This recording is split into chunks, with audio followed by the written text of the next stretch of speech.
Hi అండి, అందరికీ నమస్కారం. ఇప్పుడు మనం భారతంలో స్త్రీ 15వ భాగం వినేద్దామండి. స్టోరీ నచ్చితే తప్పకుండా లైక్ చేయండి, షేర్ చేయండి, నా ఛానల్ సబ్స్క్రైబ్ చేయండి.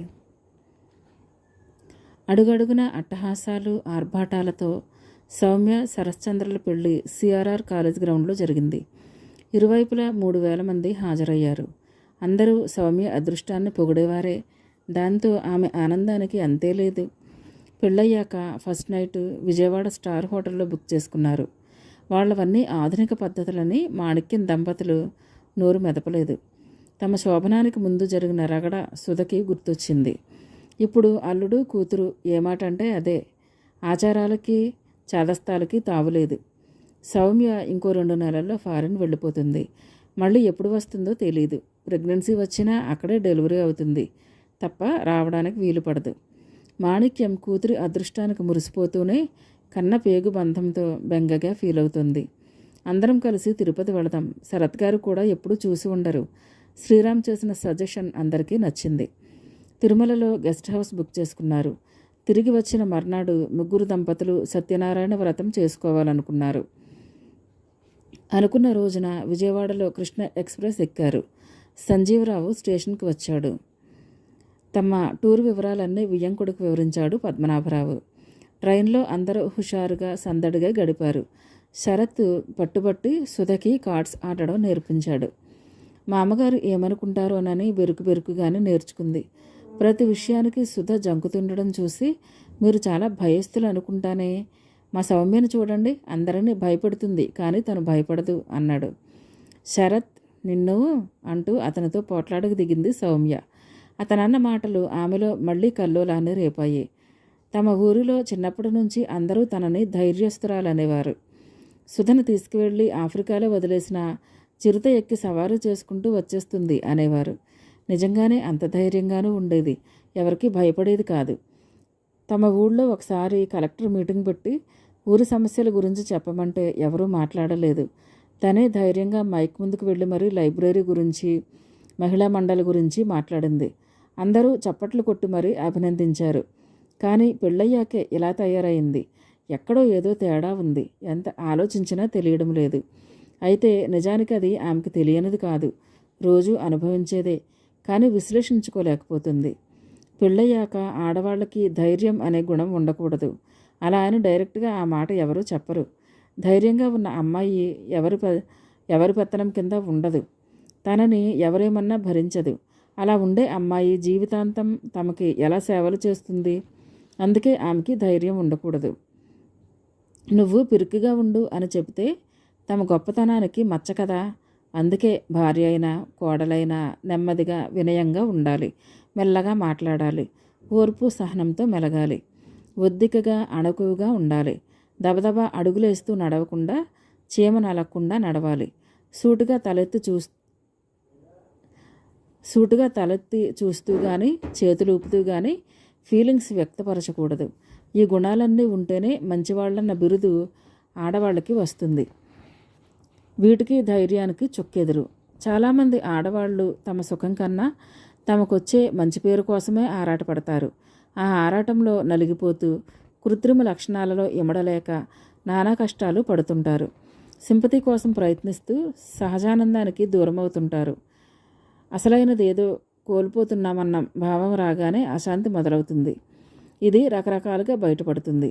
మేము ఏం కష్టాలు పెడుతున్నామని ఈ అమ్మాయి ఇలా ఉందని మిగతా వాళ్ళు అనుకుంటే అందరి కోసం తనెంతో కష్టపడుతూ తన బాధని తనలోనే దాచుకుంటున్నానని ఆమె అనుకుంటుంది.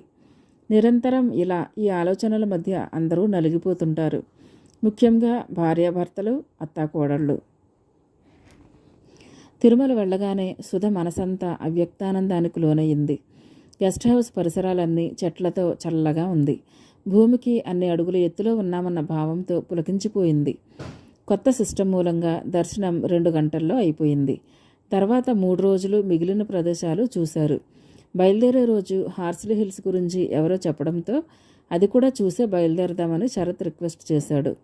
శ్రీరామ్ ట్రైన్ రిజర్వేషన్ క్యాన్సిల్ చేయించి మళ్ళీ 2 రోజుల తర్వాత చేయించాడు. మీ మామగారు స్టేషన్కి వస్తారేమో 2 రోజుల తర్వాతని ఫోన్ చేసి చెప్పు అని తండ్రి అనడంతో శ్రీరామ్ చేశాడు. ప్రదీప్ లిఫ్ట్ చేసి అతని గొంతు గుర్తుపట్టి ఇంటికి వచ్చేసారా ఆతృతగా అడిగాడు. లేదు, ఇంకా 2 రోజులు ఉండాలనుకుంటున్నాం. ఇంకా 2 రోజులా నిరాశగా అన్నాడు. ఏం? మరేం లేదు, బామ్మకి బాగోలేదు. సుధ గురించి కలవరిస్తుంది. తను వస్తే బాగుంటుంది. శ్రీరామ్ స్థాణువయ్యాడు. ప్రాణాలకి అదేం లేదు, ఎండలు కదా, తట్టుకోలేకపోతుంది. హాస్పిటల్లో పెట్టాం, మీరు వస్తే బాగుంటుంది. అలాగా, మరి ఏం చేయాలో తోచనట్లు నాన్నగారితో మాట్లాడండి అని మౌత్ పీస్ మూసి క్లుప్తంగా విషయం చెప్పి రిసీవర్ ఇచ్చాడు. విన్నాను, బాబు చెప్పాడు. అవునులే, కానీ అమ్మాయి అల్లుడు ఉన్నారు. ప్రోగ్రాం ఇలా అయితే అప్సెట్ అవుతారు. రేపు మాపు ఫారిన్ వెళ్ళిపోతారు. నేను కాదనడం లేదయ్యా. అమ్మాయిని ఒక్కదాన్నే ఎలా పంపిస్తాం? మళ్ళీ బాబు రావాలి. బాబు కూడా వెళ్ళిపోతే శరత్కి ఏం తోస్తుంది? మళ్ళీ అందరూ ఓ మాట అనుకుని రేపెప్పుడు ఫోన్ చేయిస్తాలే. ఉంటా మరి. ఫోన్ పెట్టేశాడు.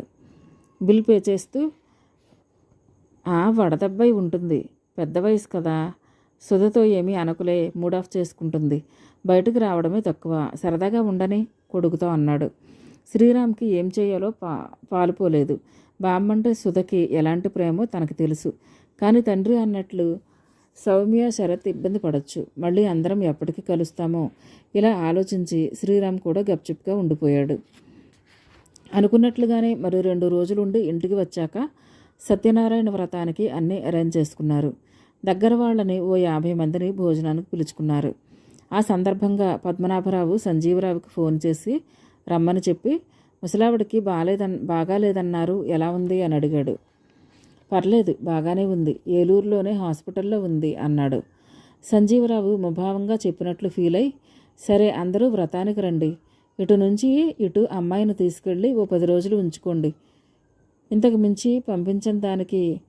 ఇంతకుముందు పంపించని దానికి కంపెన్సేట్ చేస్తున్నట్లు చెప్పాడు. వ్రతం రోజు 9 దాటిన తల్లిదండ్రులు రాకపోయేసరికి సుధా ఇంటికి ఫోన్ చేసింది. అప్పటికి విషయం ప్రదీప్ ద్వారా తెలిసింది. గదిలోకి వెళ్ళి కంటికి మంటికి ఏకధారగా ఏడ్చింది. శ్రీరామ్ వచ్చి అనునయించాడు. ఎంత చెప్పినా లేవలేదు. మాణిక్యం వచ్చి, సుమమాను వ్రతం చేసుకుంటుంటే నిండు ఇంట్లో శోకాండాలేంటి? అయినా ఇప్పుడు ఏమైందని కాస్తంత వేడి చేసి విరోచనాలు అయితే దానికింత రాద్ధాంతమా? కొత్తగా పెళ్ళైన ఆడపిల్ల అల్లుడు ఇంట్లో ఉన్నారన్న సంగతి గుర్తుంచుకోవాలి అనేసి విసురుగా వెళ్ళిపోయింది.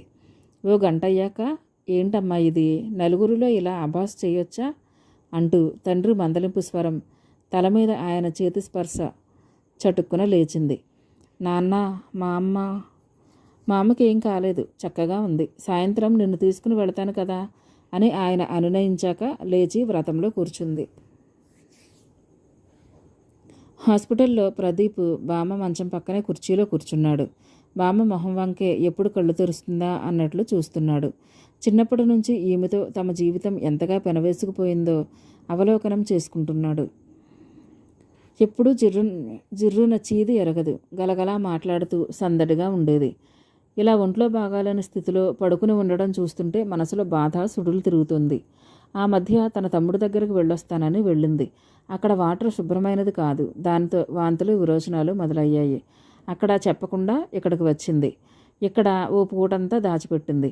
ఆ రోజు సాయంత్రం ఒంట్లో సులువుగా లేదురా అంటూ తన చేతుల్లో తోటకూర కాడలా వేలాడబడిపోయినప్పుడు బెంబేలెత్తిపోయాడు తను. ఇంకో పూట ఆగి ఉంటే ప్రాణాలు దక్కేవి కాదన్నారు డాక్టరు. కొంచెంలో ఎంత తప్పిపోయింది. రోగం వచ్చినప్పుడు దాచుకుంటారా ఎవరైనా? మంచం మీద కదిలింది బామ్మ. ఆతృతగా దగ్గరికి జరిగాడు. నెమ్మదిగా కళ్ళు విప్పి బలహీనంగా అటు ఇటు చూస్తూ, యావల్ల పిల్ల వచ్చిందా ఆరాటంగా అడిగింది. ఉవ్వెత్తిన పొంగిన కోపాన్ని కళ్ళు మూసుకుని కంట్రోల్ చేసుకున్నాడు. ఆడపిల్లని అత్తవారింటికి పంపాక మన పిల్ల కాదని నువ్వే అన్నావు. ఇంకా తన మీదే నీకు మమకారం. ఎదురుగా తాడి చెట్లా నేను ఉన్నానా? ఏమన్నా తిన్నావురా అని కూడా అడగవు. బామ్మ మొహంలో చిరునవ్వు. ఇక నేనేం అడుగుతానురా, వామనుడిలా ఎదిగిపోయావు. డాక్టర్ చెప్పడం విన్నానులే. మనవడు ఆగమేఘాల మీద తీసుకురాకపోతే బొందితో కైలాసానికే అన్నాడాయన.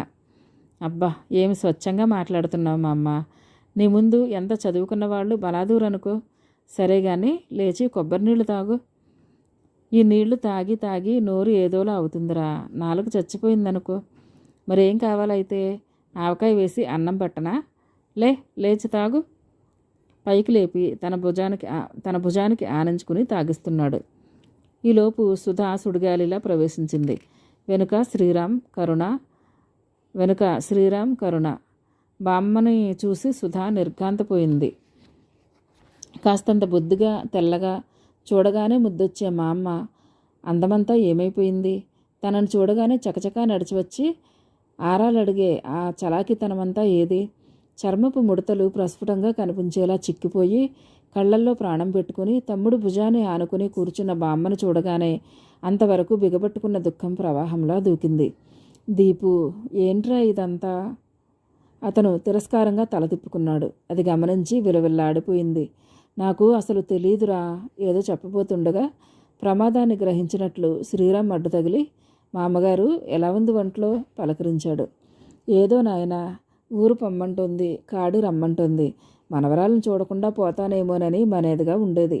ఏమ్మా, ఏడుకొండల స్వామిని దర్శించుకొచ్చావా? మంచిదే, ఓపికన్నప్పుడే చూసి రావాలి. మీ నాన్నకి నన్ను తీసుకెళ్ళమని ఎప్పటి నుంచో అడుగుతున్నాను. ఇదిగో అదిగో అంటాడు. అందరికీ అదృష్టం ఉండొద్దు. మనవరాలు చేతులు పట్టుకుని అంది. అంటే తిరుపతికి వెళ్ళేంత ఓపిక వచ్చేసిందా? ఇందాకటి వరకు ఈ క్షణమో ఆ క్షణమో అన్నట్లున్నావు విస్తుపోతూ అన్నాడు ప్రదీప్. అంత తొందరగా ఎక్కడికి పోతానురా?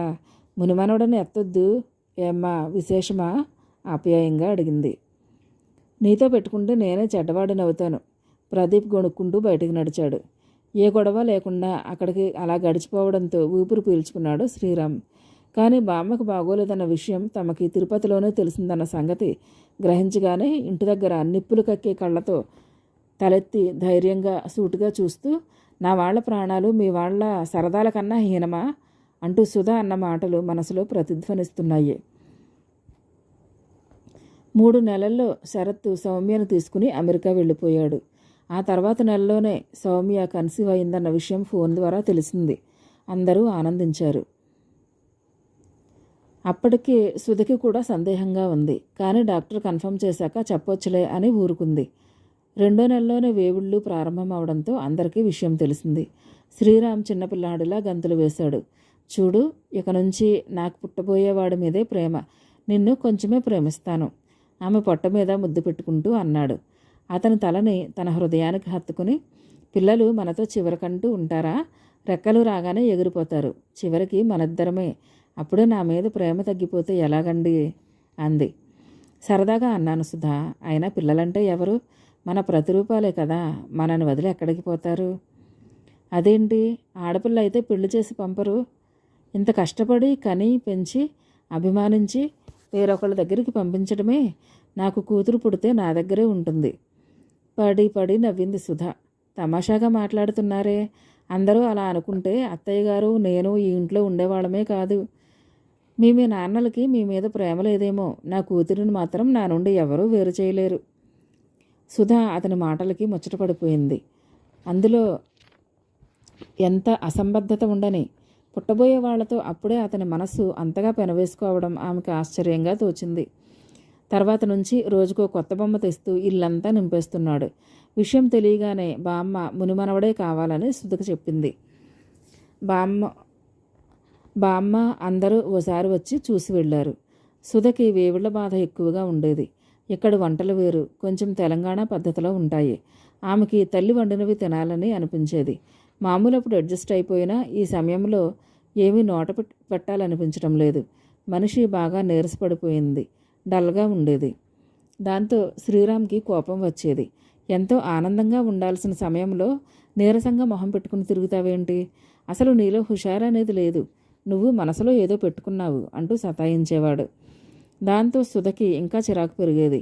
ఒక పక్కన వాంతులు, దానికి తోడు నోటికి సహించిన వంటలు, అది తనే వండడం, ఇంట్లో పనులు, శ్రీరామ్ మాటలు ఏంటోగా ఉండేది.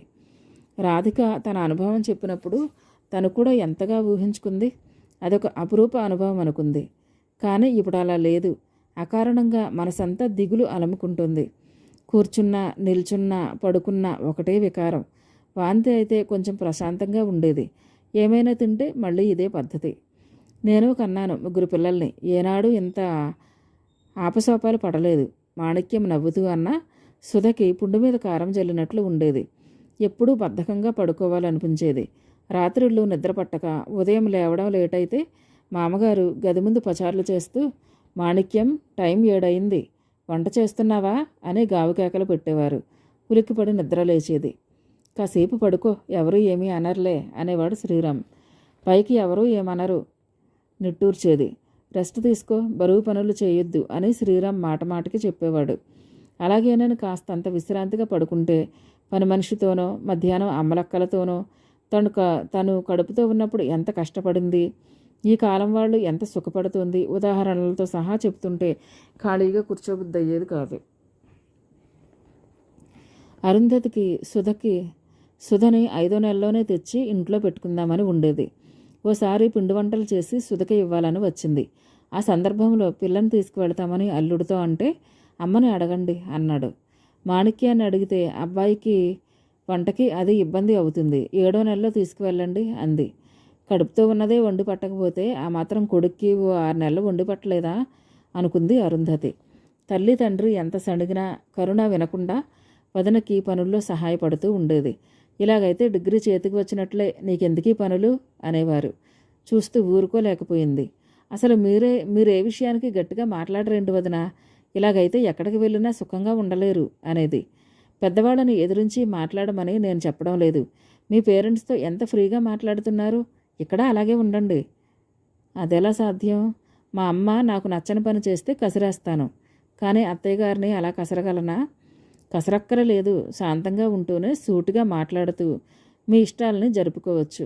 మీరెందుకు ఇలా బాధపడుతూ కూడా ఇదే స్థితిని కోరుకుంటున్నారో అర్థం కావడం లేదు. ఒక పరిస్థితి మనకు వ్యతిరేకంగా ఉన్నప్పుడు మన ఐడియాలజీని మరింత ఫ్లెక్సిబుల్ చేసుకుని ముందు మనం సుఖంగా ఉండడానికి కృషి చేయాలి. నిజంగా తమను తాము బాధ పెట్టుకుంటూ ఇతరుల కోసం కష్టపడుతున్నామని సింపతిని ఆశిస్తూ జీవితమంతా ఇలా త్యాగాలతో గడిపేసుకోవడానికైనా ఆడవాళ్ళంగా పుట్టాం? మీకంటూ సొంత కోరికలు సరదాలు ఏమీ ఉండవా? మీకెంతో ఇష్టమైన పెయింటింగ్ ఊసే ఇప్పుడు ఎత్తడం లేదు. ఇంతకుముందు మీరు వేసిన పెయింటింగ్స్ అన్నీ ప్రదీప్ చూపించారు. Really you are a great artist. ఆర్టిస్టులు ఎప్పుడు ఏడుస్తారో ఎందుకు నవ్వుతారో వారికే తెలియదని ఒక మహానుభావుడు అన్న మాట నిజమని మిమ్మల్ని చూస్తూ తెలుస్తుంది. అంత సున్నితం మీ మనస్సు. ఆ సున్నితత్వాన్ని చుట్టూ ఉన్న మేము కాపాడాలి. ఆ సున్నితత్వం నుంచే మీ ఆర్ట్ మరింత పెరిగేందుకు దోహదపడాలి. కానీ ఇక్కడ పరిస్థితులు అలా లేవు. మేము మీకు ఏ విధంగానూ సహాయపడలేకపోతున్నాం. అదేమన్న మాటలే, ఇక్కడ నాకేం తక్కువ? ఆడపడుచు పొగిడిందన్న మొహమాటంతో అంది. అదిగో అలాగే మిమ్మల్ని మీరు మభ్యపెట్టుకుంటున్నారు. పెళ్ళయ్యాక మీరు వేసిన ఒక్క పెయింటింగ్ చూపించండి. నిజానికి మాకెవరికి వాటి విలువ తెలీదు. ఇక్కడ వాళ్ళకి అవి పిచ్చిగీతలుగా తోచవచ్చు. నిజంగా ఏదో ఒక కళని సొంతం చేసుకోవడం అన్నది గొప్ప విషయం. ఆ కళ మీలో ఉండి నిర్లక్ష్యం చేస్తున్నారు. పెళ్ళయ్యాక ఇవన్నీ ఎక్కడవుతాయి? పెళ్లి కాకముందైతే కొంతలో కొంత ఖాళీ దొరుకుతుంది కాబట్టి అలాంటివి సాగుతాయి. నిజానికి ఖాళీ దొరక్క మీరు చేసేంత గొప్ప పనులు ఏమున్నాయో చెప్పండి సూటిగా అంది. కరుణ, నేను ఏ పని చేయడం లేదు. వెర్రిగా చూస్తుండిపోయింది. కళ్ళల్లో నీళ్లు తిరుగుతున్నాయి. అది చూడగానే కరుణకి బాధ కలిగింది, కానీ బయటకు ప్రదర్శించలేదు. మా అమ్మకి ఒళ్ళు రావడానికి, మా అందరినీ బద్ధకస్తులుగా చేయడానికి తప్ప మీ పనులు దేనికి ఉపయోగపడడం లేదు. మీరు అనవసరమైన పనులతో ఎంత టైం వేస్ట్ చేసుకుంటున్నారో తలుచుకుంటే బాధగా ఉంది. అసలు మీరనే కాదు, చాలామంది ఆడవాళ్ళు ఇలాగే ఉదయం లేచిన దగ్గర నుంచి మొగుడికి, పిల్లలకి, అత్తమామలుంటే వాళ్ళకి, ఇంటికి సేవలు చేస్తూ అదేదో గొప్ప పనిలాగా ఫీల్ అయిపోతుంటారు. ఎందుకు చెయ్యాలి అసలు? ఎవరి పనులు వాళ్ళు చేసుకుంటే సమస్యే ఉండదు. ఎవరి బట్టలు వాళ్ళు ఉతుక్కుని, ఎవరి గదులు వాళ్ళు తుడుచుకుని, ఎవరి భోజనం వాళ్ళు పెట్టుకుని అదెలా కుదురుతుంది? ఇక ఎవరి పనులు ఎవరి వంట వాళ్ళనే చేసుకోమంటే తలొకరికి వంటగది ఉండాలి. ఎవరు వీలున్నప్పుడు వాళ్ళు చేస్తారు. నిజానికి ఈ ఇంటి పని చాలా తక్కువ. అంతా ఒక్కరి మీదే పడబట్టి భారం అవుతుంది. అందరం ఇంటి బయట కష్టపడదాం, ఇంట్లోనూ కష్టపడదాం అనుకుంటే ఏ సమస్య రాదు. నీ మాటలు వింటుంటే బాగున్నట్లే ఉన్నాయి, కానీ ఆచరణలో పెట్టడం మాత్రం చాలా కష్టమైన విషయంగా అనిపిస్తోంది. లేచి వంటగదిలోకి వెళుతూ అంది సుధ. నిట్టూర్చుంది కరుణ. 7వ నెలలో సుధకి అత్తవారింట్లో సీమంతం ఘనంగా జరిగింది. తల్లిదండ్రులు వచ్చి అన్ని ఖర్చులు పెట్టుకుని ఆడంబరంగా జరిపించారు. ఆ రోజు మాణిక్యం కూతురిని పదే పదే తలుచుకుంది. దేశం కాని దేశంలో పుట్టింటాళ్ల ఛాయ పడకుండా నా కూతురు ఎంత ధైర్యంగా ఉంటుందో. ఇంకోళ్ళైతే ఈ పాటకి నానాయాగి చేసుండేవాళ్ళు. ఎలాగైనా సౌమ్య గుంభనం గల మనిషి. ఒక్కసారైనా అమ్మా మనోవేదనగా ఉంది అని అనలేదు. అందరికీ అంత ఓర్పు సహనం ఉండదు అనేది. ఆ మాటలు నిజమేననిపించాయి. అందరినీ వదిలి తనైతే ఉండలేదు. ఇప్పటికీ వారానికోసారి ఫోన్లో అయినా పుట్టింటాళ్ళ గొంతు వింటే గాని మనస్సు ప్రశాంతంగా ఉండదు. సౌమ్య ధైర్యం గల మనిషే అనుకుంది. సీమంతం కాగానే సుధను తీసుకువెళదామని తల్లిదండ్రులు అనుకున్నారు. కానీ మాణిక్యం తాలూకా పెద్దమ్మగారి అమ్మాయి చనిపోయిందని తెలియగానే ఆమె అక్కడికి వెళ్ళడానికి ప్రయాణం పెట్టుకుంది. సుధ గురించి ఆలోచించలేదు. కారులో చుట్టాలబ్బాయిని తీసుకుని వెళ్ళిపోయింది. ఎవరూ ఏమీ జరగనట్లే అందరూ అన్ని పనులకి సుధ మీద ఆధారపడిపోయారు. నువ్వు చేయగలవా అని ఎవరూ అడగలేదు. కరుణ ఎగ్జామ్స్ హడావుడిలో ఉంది. అయినా చేతనైన సహాయం చేస్తోంది. పగలంతా పని, రాత్రి నిద్రలో ఉలికిపాట్లు. ఏ పనికైనా బద్దకిస్తే మామగారు ఈ చెత్త ఎక్కడ ఉందేంటి, బాత్రూమ్స్ వాసన వస్తున్నాయే అంటూ అన్యాపదేశంగా చేయాల్సిన పనులు గుర్తు చేసేవారు. ఆవిడ ఊరు వెళ్ళినప్పుడు ఆయనకి పదే పదే ఆవిడ గుర్తొచ్చేది. మాణిక్యం లేకపోతే ఇంటికి కళలేదు అనగానే సుధకి బాధ కలిగేది. ఆవిడని పొగిడినందుకు కాదు, ఇంత కష్టపడుతున్న ఒక మంచి మాట అననందుకు. వదిన బాధ చూసి కరుణ ఓ రోజు తండ్రి దగ్గరికి వెళ్ళి, అమ్మ వచ్చే వరకు వంట పనికి మిగతా వాటికి మనిషిని ఎవరినైనా చూడండి అంది. పేపర్లోంచి తల ఎత్తకుండానే ఇప్పుడేమైంది అన్నాడు. వదిన ఒక్కతే పనంతా ఎలా చేసుకోగలదు? మీ అమ్మ కడుపుతో ఉన్నప్పుడు 2 పిల్లల పని, ఇంటి పని నెపాయించుకుని వచ్చేది. అప్పుడు ఇన్ని సదుపాయాలు కూడా లేవు. తండ్రి వాక్ప్రవాహం అలా సాగిపోతూనే ఉంది. చెవులు మూసుకుని అక్కడ నుండి పారిపోవాలనే కోరికని అదుపులో పెట్టుకుని ఉట్టినే చూస్తూ ఉండలేకపోతున్నాను. నా ఎగ్జామ్స్కి ఇంకా టైం ఉంది కదా, వదినని వాళ్ళ ఇంటికి పంపించండి అంది. ఆయన నొసలు ముడిపడ్డాయి. ఏంటి మొండితనం? అయినా ఏమంత పని ఉందని? మీ వదిన నీతో అందా? ఓసారి పిలువు. వదిన ఏమీ చెప్పలేదు. నాకే అనిపించింది. తనకి మాత్రం రెస్ట్ తీసుకోవాలని అనిపించదా? ఆమె స్వరం బాధగా మారింది. అది గమనించి పద్మనాభరావు కాసేపు ఆలోచించి, మన పని మనిషి ఉందిగా, ఈ 10 రోజులు ఇంట్లోనే ఉండమని చెప్పు, ఎంతో కొంత ఇద్దాం. ఆ మనిషి శుభ్రంగానే చేస్తుంది కదా? చాలా నీట్గా చేస్తుంది డాడీ. ఆ మాత్రానికే సంతోషంతో పరుగు తీసింది. మాణిక్యం రాగానే విషయం తెలుసుకుని, నేను ముందే చెప్పి వెళదామని అనుకున్నాను. ఆ హడావుడిలో మర్చిపోయాను. వెళ్ళిన దగ్గర నుంచి అనుకుంటూనే ఉన్నాను. నెలల నిండిన మనిషి మీద ఇంటిని వదిలి వచ్చానే అని ఒకటే ఆలోచన. సుధకి ఒంట్లో ఎలా ఉందో ఏమిటో అని రోజు తలుచుకోవడమే. ఏం పర్లేదులే అమ్మా, డెలివరీ అయ్యే వరకు పనిచేస్తూ ఉంటే ఈజీ డెలివరీ అవుతుందని డాక్టర్ అన్నారు. తల్లి బాధపడడం చూడలేక ఆమెకు ఓదార్పు కలిగించేలా మాట్లాడాడు శ్రీరామ్. అత్తగారి మాటలకి వికసించబోతున్న ముఖం శ్రీరామ్ మాటలకి మళ్ళీ వాడిపోయింది. ఆవిడ ఎప్పుడో కానీ తన పట్ల అభిమానాన్ని ప్రదర్శించదు. ఎవరి దగ్గర తన గురించి 4 మంచి మాటలు చెప్పరు. అదేమని కరుణ ఒకసారి అడిగితే, కోడలు గొప్పదని ఊరంతా టామ్టామ్ చేస్తే రేపు ఎప్పుడన్నా గొడవలు వస్తే మళ్ళీ నలుగురిలో ఎలా సమాధానం చెప్పుకోగలం అందామే. ఆమె ముందు చూపుకి అప్పుడు తనకి నిలువుగుడ్లు పడిపోయాయి. అలాంటిది ఈ సందర్భంలో శ్రీరామ్ ఇలా చెడగొట్టడం చిరాకును కలిగించింది. అసలు ఈ మగాళ్ళ మూలంగానే అత్త కోడళ్ళకి సమస్యలు వస్తాయనుకుంటా అక్కసుగా అనుకుంది. తర్వాత సుధా పుట్టింటికి వచ్చేసింది. వచ్చిన దగ్గర నుండి బామ్మ మిగతా వాళ్ళు బ్రహ్మరథం పడుతుంటే చిత్రంగా ఆమెకి ఆనందం కలగలేదు. నాకిలా చిన్నప్పటి నుంచి గారం చేసే దేనికి పనికి రాకుండా చేశారు. నా పని నన్ను చేసుకునివ్వండి అంటూ ఏదో పనిలో ప్రవేశించే సుధను చూసి బామ్మ కుమిలిపోయేది. ఎట్లాంటి పిల్ల ఎలా అయిపోయింది, పువ్వుల్లో పెట్టు పెంచాం కదే అని రోజు వాపోతుండడం చూసి అరుంధతి భరించలేక, ఇప్పుడు ఏమైందని, ఇక్కడ దానికి మనం పని పాటలు నేర్పించలేకపోయాం, అక్కడికి వెళ్ళాక కుదురుగా అన్నీ నేర్చుకుంది, సంతోషించండి, ఎవరైనా వింటే అత్తింటి వాళ్ళు రాచి రంపాన పెడుతున్నారు అనుకోగలరు అంది. కన్న మమకారం కూడా లేదు. అయినా ఓ 10 రోజులు దాన్ని చూసుంటేనే కదా బాధ తెలిసేది. తన కూతురిని తను చూడలేదా? అరుంధతికి దుఃఖం కోపం ముంచుకొచ్చాయి. అనండి నేను పంచకుండానే నా కూతురు పెరిగిందా? మీకు కాలక్షేపం లేక ఎక్కువసేపు దాని ఒళ్ళో వేసుకుని కూర్చునేవారు. దీనికే అంత ఇదైపోతే నవమాసాలు మోసి ఏంటన్నావు? కాలక్షేపానికి పెంచానా? చిన్నంతరం పెద్దంతరం లేకుండా ఎంత మాట అన్నావు?